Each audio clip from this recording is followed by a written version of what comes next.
Igitabo cy'amaganya ni igitabo cyihariye mu isezerano rya kera kirimo imivugo itanu yanditswe n'umwanditsi utazwi, usesengura ibyo yarokotse ubwo Abanyababuloni bagotaga Yerusalemu bakayirimbura, hanyuma hagakurikiraho ko abahatuye babajyanye bunyage. Ibuka inkuru yo mu gitabo cya kabiri cy'Abami kivuga. Kurimbuka kwa Yerusalemu no kujyanwa mu bunyage nibyo byago bikomeye byabaye mu mateka ya Isirayeli kugeza ubu. Ibuka rero ko Imana ariyo yasezeranyije Aburahamu kumuha igihugu. Yahaye Dawidi kunesha Yerusalemu iba umurwa mukuru wa Isirayeli. Kandi mu muryango wa Dawidi nimo hakomotse abami. Ukubaho kw'Imana kwari mu rusengero, kandi aho niho abatambyi bakoreraga imihango y'Abisirayeli yerekeranye no gusenga. Nuko nyuma y'imyaka 500 y'ayo mateka yose, mu mpeshyi y'uwa 587 imbere ya Kristo, uyu murwa watsinzwe na Babuloni.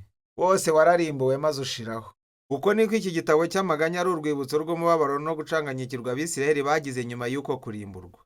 Icyakora, iyi mivugo y'amaganya saha honyine iri muri Bibiliya. Ni myinshi y'ubu bwoko mu gitabo cya Zaburi. Kandi iyi mivugo y'amaganya yo muri Bibiliya ikora byinshi. Ni uburyo bwo kwigaragambya.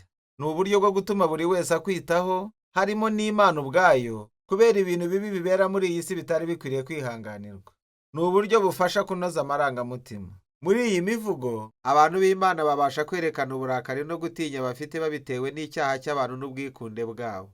Kandi muri iyi mivugo nimo havugirwa ibidushobeye. Imibabaro ituma twibaza ibibazo ku birebana na kamere y'Imana n'amasezerano yayo, kandi nta na kimwe muri byo gisuzuguritse muri Bibiliya, ahubwo ibyitaho. Iyi mivugo y'amaganya ihesha umubabaro w'umuntu agaciro ko mu buryo bw'ubumana.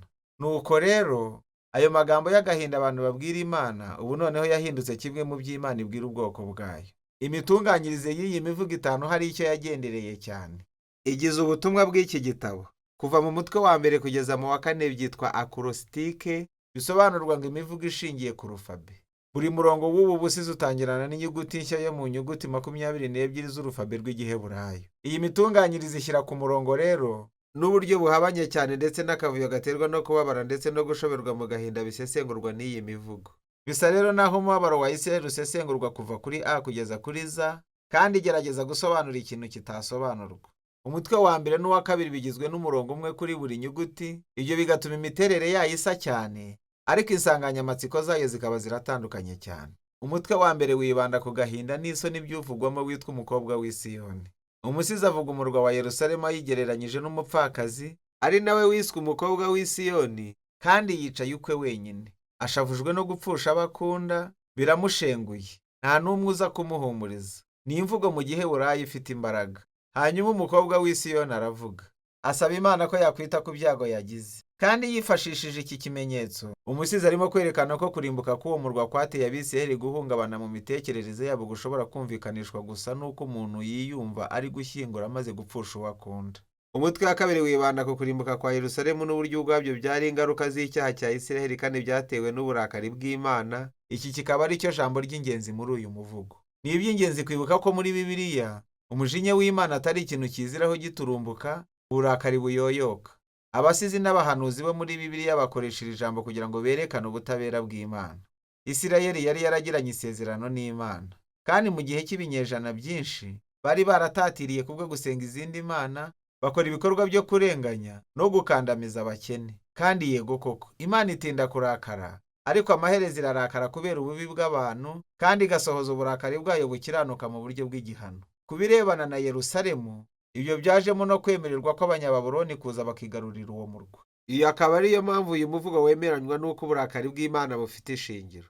Ariko ibyo ntibyabujije uyu musizi kuganya no gusaba Imana ko yakongera ikerekana impuhwe zayo. Umutwe wa 3 urenga kuri ubwo buryo bwo guhimba 30 kuri buri nyuguti, bityo ukaba ari wo murongo muremure gusumba iyindi yose yo muri iki gitabo. Kandi iri jwi ni iry'umuntu wishwe n'irungu uvugishwa n'umubabaro n'agahinda afite nk'uhagarariye ubwoko bwose. Kandi igishimishije nuko iki gice cyuzuyemo imivugo yakuwe mu bindi bice by'isezerano rya kera, nko mu maganya ya Yobu no mu zindi zaburi z'amaganya z'ingenzi, ndetse n'imivugo iri muri Yesaya ivuga iby'umugaragu w'umunyamubabaro. Kandi uyu musizi asanga ko imibabaro yari uburyo bw'ubutabera bw'Imana nk'uko igice cya 2 kibivuga. Ariko nk'ibititaweho, ibi nyine nibyo bitera umusizi ibyiringiro, kandi bituma avuga amagambo y'ibyiringiro yonyine muri iki gitabo cyose. Kuko isezerano ry'Uwiteka rihoraho ari ryo kwizerwa, nicyo gituma tudashiraho. Imbabazi ze ntizigera zibura, zihora zunguka buri gitondo. Mana, mbega ukuntu umurava wawe ari mwinshi! Nicyo gituma mbwira umutima wanjye nti Uwiteka niwe mugabane wanjye, nicyo gituma nzamwiringira. Uyu musizi akibaza ati niba Imana ikomeza imanza zayo zitabera ku bibi by'abantu, ubwo ntizahinduka no kubw'isezerano ry'igihango cyayo ngo yemerere ikibi kuba aricyo kigira ijambo rya nyuma. Ku bw'uyu musizi rero, igihano cy'Imana kibaye ishingiro ry'ibyiringiro by'igihe kizaza. Umutwe wa kane urongera ukubakira ku rufabe nanone nk'uko umutwe wa mbere n'uwa kabiri iteye, kandi werekana ukanasobanura neza ibiteye ubwoba byo mu myaka ibiri Yerusalemu yamaze igoswe. Werekana itandukaniro ry'uko ibintu byari bimeze i Yerusalemu mu gihe cyashize n'uko byahindutse bibi cyane hamaze kugotwa. Abana barasegaga kandi bagakina mu mihanda, ariko ubu barasabiriza ibyo kurya. Abakire baryaga ibyo kurya by'akataraboneka, ariko ubu barya icyo ari cyo cyose batoraguye hasi. N'abayobozi b'ibwami bahoraga buzuye ubwiza, ariko ubu baronze kubera inzara n'umwanda kandi ntawe ushobora kumenya abo bari bo. Kandi umwami wasizwe wo mu muryango wa Dawidi yarafashwe ajyanwa nk'imbohe. Rero imbaraga z'uyu muvugo zituruka ku budasa bw'ibyo uvuga n'uburyo usesengura uburemere bw'imibabaro Isirayeli yizaniye. Umuvugo wa nyuma rero ufite umwihariko kuko udakurikiza imitunganyirize nk'iyo wawubanjirije. Mu burebure ureshya n'umuvugo wa mbere, uwa kabiri n'uwa kane ishingiye ku rufabe, ariko uko inyuguti zikurikirana bititaweho.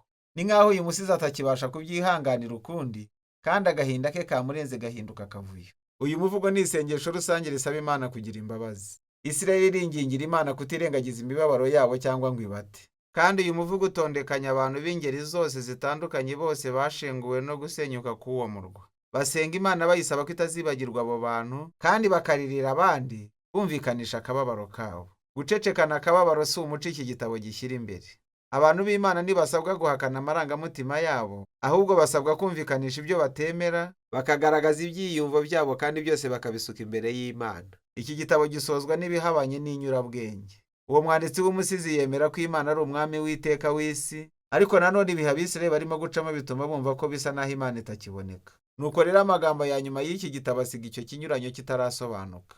Kirabaza kiti keretse niba waratwanze burundu, maze igitabo kikarangiriraho. Uyu musizi ntatanga umwanzuro mwiza kandi usobanutse, ni nk'uko ibyo ducamo n'ingorane n'imibabaro yacu ubwacu bimera. Iyi nkuru ya Bibiliya ntirangirira aha, ariko iki gitabo cy'ingenzi cyane kitwereka uburyo gutaka no gusenga n'agahinda ari bimwe mu bintu by'ingenzi bigize urugendo rw'ukwizera k'ubwoko bw'Imana mu isi yangiritse. Ibyo bikaba ari byo igitabo cy'amaganya kivuga.